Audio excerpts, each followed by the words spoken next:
So now we move to, as I said, the practical part of the program, the how-to. How do you do this, and what does it do for your business? And we have Tim Downey first. Tim? Tim is of Aesthetic Landscape Care.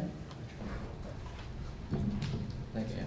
Can I have a quick show of hands? Who here is from the county or say the Parks Department? I just want to have those sense of the audience. Okay. Those are the people I'd really like to speak to today.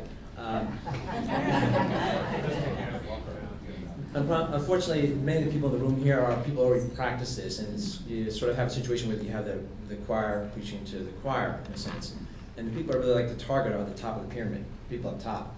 Because what we need to begin looking at is change behavior, modification. Once we let go of the resistance to adopting this practice, I think this whole effort can just grow exponentially, and we can have this whole disposal problem just collapse upon itself. And I like to see it go over in 2 to 3 years at the most. Collapses right down and start realizing the millions of dollars in savings we could have. Let me just go a few minutes and talk about how I arrived here. And one of the things I like to talk about is the fact that I did the improper behavior or improper practice for well over 20 years. Well over 20 years. I didn't know what I was doing.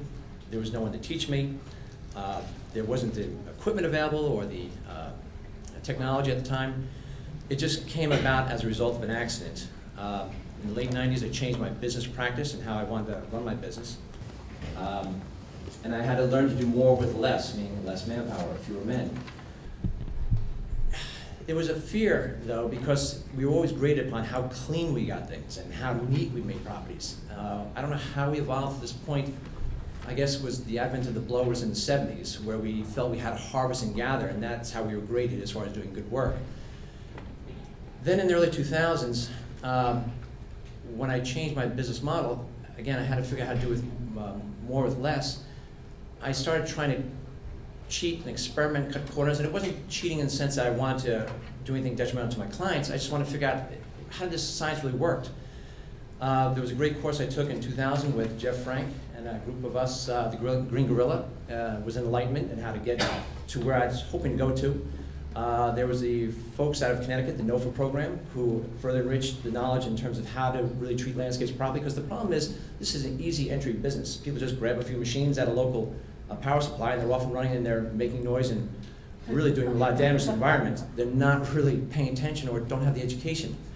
So when I say I like to go at the top of the pyramid, what I'm really speaking to are for example, the county or the parks, the business owners, where if we can enlighten them and also put the pressure point on the wallet, because that's where we get people's attention when we start talking about the wallet and the money, then they can start trickling on down very quickly.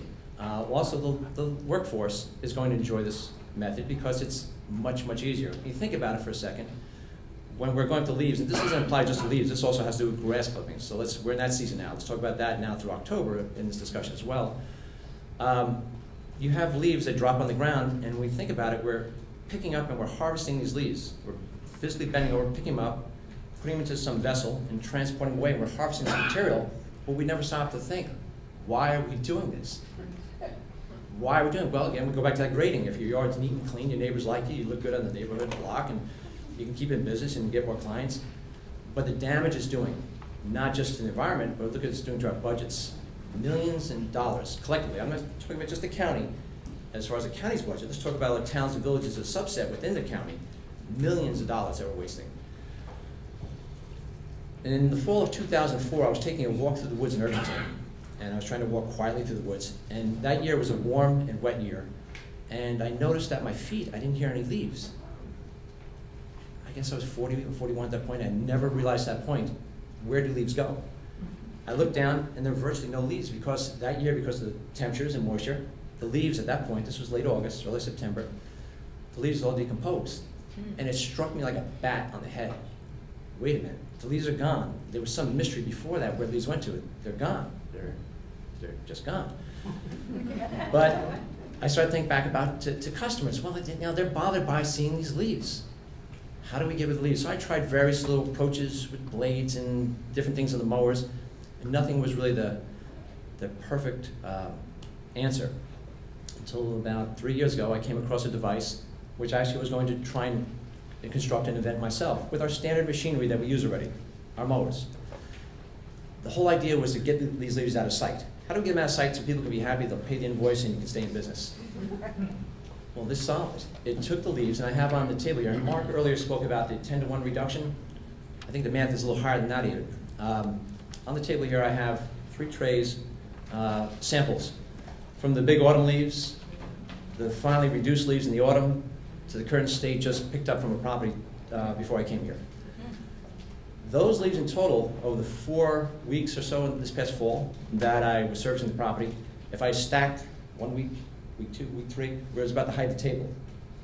It's less than the thickness of the tray. So we're talking about a reduction of leaves, 20-to-1, 25-to-1. And I'm always amazed in the autumn because no one has spoken or taught people. Again, I did it for 20+ years. I see people driving long distance with trucks. I see people going down to the city of Yonkers, for example, where the leaves I know are coming from Ardsley and north. They're not Yonkers leaves. And we're driving around leaves. Not really. We're driving around leaves and we're harvesting things. I mean, if we were harvesting food, that'd be one thing, but we're harvesting something, treating it as a meanie, and we're getting rid of it someplace, millions of dollars. Millions of dollars. What I'd like to see the county get behind in this effort, not just the villages in this little grassroots effort. The county has a licensing program for contractors, whereby you, every 2 years, you have to submit a form with certain information. Over the years, that form has grown with more questions and qualifications, and I think it's a good program to kind of keep people on the up and up and keep business cleaner, protect homeowners. What I like to see, if it wouldn't be too much expense, they have that standard green truck sticker, bumper sticker. If they can have one for the landscape industry exclusively, whereby, let me just back up a moment. About a year or so ago, they implemented, as part of a requirement for getting that sticker, you had to view a DVD on fertilizer because of the problems of fertilizer running off in the storm drains, getting into the waterway systems. You had to view that. And they trusted you did, you checked it off, and you sent it in, and you got your renewal. I'd like to see a different sticker come out for the landscape industry, whereby we have a develop a training program in conjunction with the fertilizer. This is even bigger. This affects the water quality just as much, if not more. But we're also talking about millions of dollars, millions of dollars. Whereby they get behind us in this effort, and again, this goes with schools, properties, parks, get behind us in this effort so we can quickly educate on down all the people, all the worker people out there doing the work. We have a labor force. The primary problem out there would be the landscape industry. They are the county workers, they are the town workers, the schools, but it really is the private landscape industry out there. You have an enormous labor force out there. Good intention, by and large. They mean well, they want to work hard, but they've never been trained. They've never been trained, they've never been taught, they don't understand. I mean, I could sit all day and listen. Paul? I could sit all day and listen to that kind of stuff. I mean, it's like, it's great TV for me. But these people, they don't have no idea, nor 70–80% would ever really care. They just want to get to Friday, get a paycheck, and keep their lives going along. But if we can change their behavior, we can change expectation from the homeowner. These aren't bad. We just have the signs on that. And the labor savings. Now, every worker likes to have life a little easier. Think about it again. I was talking earlier, we're picking up leaves, physically carrying them over, we're moving them. They never leave the ground. The leaves on the ground, on ground. You make contact with them, you blow them up with these machines, and it might be not the best choice of words, but you manage them on the ground, you touch them once, they're gone, that's it, season's it's done. The workers will love it. Once workers use this process, they will never go back. So you're not going to be fighting a lot of resistance out there. There's a book I'd love to steal the title of, read many years ago, by David Hawkins, called Power versus Force. And what we're doing out there right now is we're exercising a lot of force. We have blowers going, tarps, vacuums, trucking things around, all force. Whereas we just listen to Paul, if we use the power of nature, we shred things up. We kind of just don't get so fussy and silly about things, or we understand the biology a little bit better.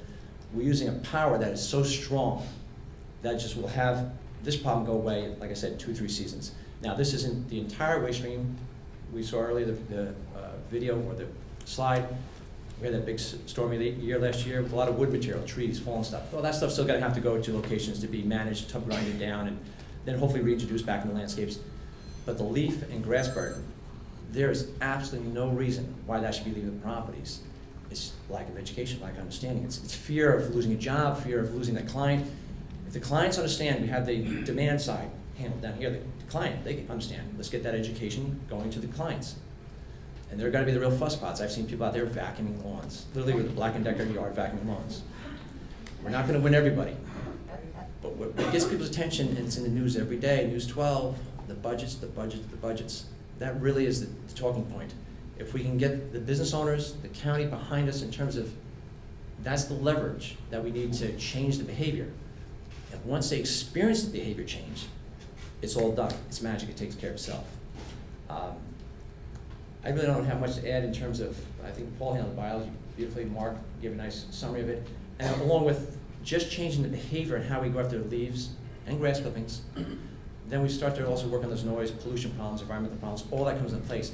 But we have to change the resistance in the first place that's not allowing us to see it differently. And again, 20 plus years, I did it wrong until I started seeing it and then measuring it. Once I started to try it and I measured it, the reason I say 2 or 3 years, it'll take a little bit of time to convert people to understand that they're not damaging things, they're not creating problems. And if you're really observant, again, 70% of people just want to go on a Friday, but if you're really observant, you'll see, like we just heard about the parks in Irvington, it's like magic the way it changes your landscape. So, and I'd like to field, I don't know if this is the time or not, to field any questions, or would it be later? I really, yeah, okay. Absolutely, and we'll need you for that. Yeah, so again, it's power versus force, it's efforts versus results. It's a matter of how you approach it and think about it. I would say if I was to ask 100 people in the room here how to fill a leaf bag, it'd be fewer than 5 people out of 100 would actually know how to fill a leaf bag quickly and efficiently. It seems like such a silly thing, but I've observed it over the years driving around.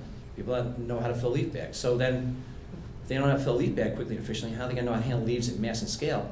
It's a silly little thing like that that I've taken apart piece by piece by piece and looked at it and said, there's an easier way. And I would just try something, change it, try something, change it. So now it's a system, it's so simple, it's so easy. And again, we're talking millions of dollars of savings. Thank you.